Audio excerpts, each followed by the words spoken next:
Hello friends, थांनाय मैया जितु बेन खालामजानाय बड' आर्टिस्टफोरनि सायाव चिरां क'क्राझार बिसा आरो मिरु बिसा जथायै गोख्रों बिथांखि महरै मा लाखो, लोगोसेनो सिमा बारनाय आर्टिस्टफोरनो मा साजा होखो, बेनि गासै डिटेल्सखौ दिनै नोंथांमोननो फोरमायनानै होगोन लोगोफोर।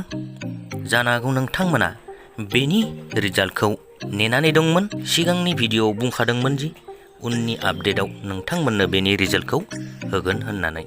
स' लोगोफोर, नोंथांमोना भिडिअ'खौल' स्किप खालामाजासे जोबजासिम नायलांदो। स' लोगोफोर, मैया जिथुनिखि बेन खालामजानाय बड' आर्टिस्टफोरनि सायाव फिन खेबसे क'क्राझार, चिरां आरो मिरु बिसा जथायै काजलगावनि बड'लेण्ड गेस्ट हाउसआव मोनसे गोख्रों बिथांखि महरै सावरायमेल जानानै थाङो। बेवहाय गाहायै मोनब्रै बिथांखिफोर लानाय जादोंमोन लोगोफोर। बेखौनो नोंथांमोननो फारिहाय खिन्थानानै होलांनोसै। सेथि बिथांखि महरै दङ लोगोफोर, बेन खालामजानाय महरगिरिफोरनि प्रडाक्शनआव बिसानि सोरबाफोर महरगिरि खामानि मावहैयोब्ला बै महरगिरिनि सायाव 2 लाख रां फाइन बोखांनाय जागोन। बे जाबाय सेथि बिथांखिमोन लोगोफोर।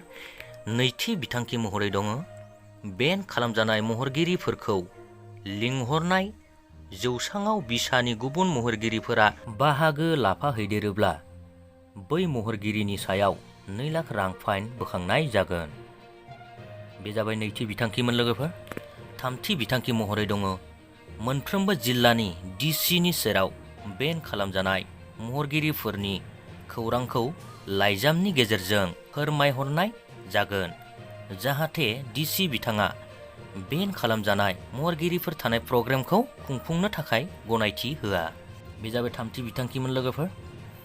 ब्रैथि बिथांखि महरै दङ, बिसानि मोनफ्रोमबो जिल्ला आफादनिसिम दिनै आजावनाय बिथांखिफोरखौ फोरमायहरनाय जागोन, लोगोसे बर'नि मोनफ्रोमबो माहारियारि आफादफोरनिसिमबो आजावनाय बिथांखिफोरखौ फोरमायहरनाय जागोन।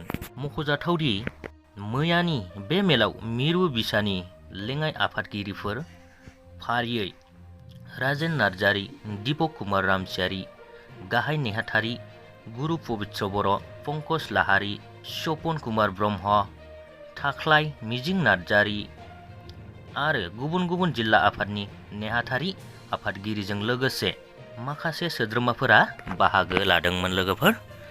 लोगोफोर, मैयानि बिथांखिफोरा बेखिनियानोमोन। नोंथांमोननि सेराव मैयानि मोनब्रै बिथांखिफोरखौ फोरमायनानै होबाय। दिनैनि आपडेटआ बेखिनियानोमोन लोगोफोर।